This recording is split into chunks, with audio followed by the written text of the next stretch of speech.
Hello hello hello hello भाई, राधे राधे राधे राधे, नमस्कार, सत श्रीकाल। तो ना अब देखो कंटिन्यू कर रहे हैं अपन, है ना, ये वाला पॉइंट के साथ, ठीक है। ये सब कुछ बताया जाता है पहले वाले में, ठीक है। हीट ऑफ कंबशन चल रहा है अपना, ठीक है भाई, है ना।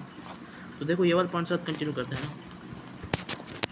Hello hello hello hello hello hello भाई, राधे राधे राधे राधे। अपन कंटिन्यू कर रहे हैं हीट ऑफ कंबशन के साथ में, ठीक है। हीट ऑफ कंबशन के साथ में कंटिन्यू करें, 7th पॉइंट बता दिया था। और यहाँ तक कि है ना, पहली देखो देखो मेरे पास उसमें 3 पॉइंट्स है। सबसे पहला पॉइंट तो नंबर ऑफ कार्बन वाला, ये इसलिए जल्दी बता रहा हूँ क्योंकि मैं पहले बता चुका हूँ। थोड़ा सा रिवीजन हो जाएगा जिसने नहीं देखा है इससे पहले वाला लेक्चर से, ठीक है। फिर नंबर ऑफ कार्बन सेम होगा तो स्टेबिलिटी देखनी है। स्टेबिलिटी यही इन्वर्सिलेशन, इससे पहले वाले लेक्चर में बहुत अच्छे से समझाया, उसमें जाकर देखना, ठीक है। फिर ये इसको समझाना है मुझे, ठीक है। अगर ब्रांचिंग बढ़ती है तो स्टेबिलिटी ऑफ अल्कीन घटती है। अब देखो ध्यान से, है ना। देखो भाई, ब्रांच ब्रांच जानते हो ना क्या होता है। तो बेटा मेरी बात ध्यान सुनो, ठीक है। नहीं, आप मेरी जब आप देखो सुनो, आपने स्टेबिलिटी चेक कर ली, मतलब कार्बन से है तो स्टेबिलिटी चेक कर लो, ठीक है। समझ में आया भाई। अब देखो है ना, बीच बीच में है ना ऐसे होगा जब आप है ना इसको, जब इसके क्वेश्चन आएंगे तो होगा क्या, आपको ऐसे क्वेश्चन दे रखे होंगे और है ना आपको है ना, आपको ब्रांचिंग दे रखी होगी, मतलब किसी की ज़्यादा ब्रांच है, किसी में कम ब्रांच है, ठीक है। फिर आपको है ना, नहीं स्टेबिलिटी ऑफ अल्कीन, अरे मेरी बात ध्यान सुनो, ठीक है। अब देखो अगर स्टेबिलिटी ऑफ अल्कीन निकल गया, स्टेबिलिटी ऑफ अल्कीन निकल गया, ध्यान दो ध्यान दो ध्यान दो, है ना भाई। देखो ठीक है ना। और भाई ये है ना ए नहीं है, एन मतलब एन इन सब कुछ हो सकता है, ठीक है ना। देखो सिंगल बॉन्ड, डबल बॉन्ड, ऐसा भी हो सकता है, ट्रिपल बॉन्ड भी हो सकता है, ठीक है ना भाई। तो जनरली आपको है ना ये मिलेगा, ज़्यादातर आपको यही मिलेगा, ठीक है। बोले है ना ज़्यादा मैक्सिमम केस इसी के मिलेंगे आपको, ठीक है भाई। तो समझ गए ना भाई। अब देखो ध्यान सुनो ना भाई, ठीक। अब देखो आपको ब्रांचिंग समझ देता हूँ, ब्रांचिंग क्या होता है ना, ब्रांचिंग क्या होता है तो वो चीज़ समझा रहा हूँ, ठीक है ना भाई। अब देखो ठीक है, देखो देखो ब्रांचिंग का मतलब ब्रांचिंग बढ़ती है तो हमारी स्टेबल अल्केन बढ़ती है।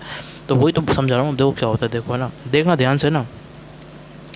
देखो मेन चेन होती है ना हमारी मेन चेन। अब ये किसमें बताऊंगा आपको, मेन चेन बताऊंगा किसके अंदर, IUPAC वाले चैप्टर है उसके अंदर, IUPAC के अंदर है भाई ये सारी चीज़, ठीक है। तो जो मेन चेन होती है ना, मेन चेन के अलावा, मेन चेन के जो अलावा जो पार्ट है ना, मेन चेन के अलावा वाला जो पार्ट है ना, वो होता है हमारा क्या भाई, ब्रांच। वो होती है हमारी क्या, वो ब्रांच होती है भाई, समझ गए नहीं समझे। हाँ, तो जो मेन चेन के अलावा वाला पार्ट है ना, तो वो हमारा क्या है भाई, ब्रांच है, समझ गए। ठीक है, तो क्लियर है बात। मतलब मेन चेन के जो अलावा कुछ भी मतलब जो पार्ट है ना, वो हमारा ब्रांच होता है, ठीक है। अब सुनो ध्यान से, है ना भाई। भाई IUPAC के अंदर अपन डिस्कस करते हैं, जो मेन चेन के अलावा जो पार्ट है ना, वो होता है हमारा ब्रांच। देखो देखो मैं बताता हूँ जैसे क्या होता है मेन चेन, क्या होती है देखो मैं बताता हूँ आपको, ठीक है। तो मेन चेन को निकालने के तरीके होते हैं भाई, ठीक है। 5 मतलब पॉइंट्स होते हैं जिसको आपको समझना, मतलब जिसको याद करना पड़ता है, फिर आप निकाल दो। देखो मैं बताऊँ, जैसे जनरली जो पॉइंट है ना जो आपको काम में आएगा वो सुनो, ठीक है ना भाई। अभी के लिए याद रखो, अगर अभी कुछ नहीं पता, ठीक है। नहीं ब्रांच, आप ब्रांच निकालनी पड़ेगा, बिना ब्रांच के आप कैसे करोगे। तो देखो सुनो मैं बता रहा हूँ ना, ध्यान से सुना, ठीक है। अब देखो भाई, देखो देखो ठीक है। देखो सबसे फर्स्ट स्टेप वन आप क्या करना है भाई, मेन चेन फाइंड कर लो, बस मेन चेन को, बस मेन चेन को फाइंड कर लो, ठीक है। जैसे ही आप इसको निकाल लोगे ना, तो जो भी है ना इसके मतलब जो भी है ना इसके रिमेनिंग पार्ट क्या होगा ना भाई हमारा, वो हमारा क्या होगा भाई, वो हमारा क्या होगा, ब्रांच होगा, ठीक है भाई। तो ध्यान दो, ठीक है। तो मेन चेन के अलावा जो भी पार्ट है ना, वो हमारा क्या ब्रांच होता है, ठीक है। समझ गए भाई, मेन चेन के अलावा पार्ट है वो हमारा ब्रांच होगा ना, ठीक है।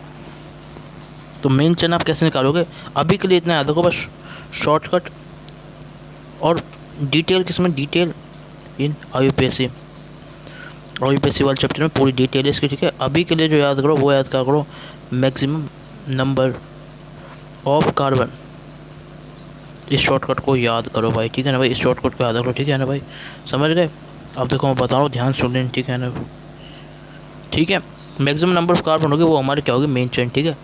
ठीक है, अब देखो उसको ट्रिक, इन सब चीज़ों को याद करने की ट्रिक देखो, मेन मैक्सिमम ये होगी हमारी मेन चेन, ठीक है। बस जिसमें सबसे ज़्यादा कार्बन है ना वो आप मेन चेन मान लें, ठीक है। बस इतना याद रखो, ज़्यादा दिमाग लगाओ हमारे, ठीक है। और भी बहुत चीज़ देखते हैं, पोजिशन ऑफ सब्स्टिट्यूएंट वगैरह वगैरह वगैरह, तो आप तो ये याद रखो बस, ठीक है ना।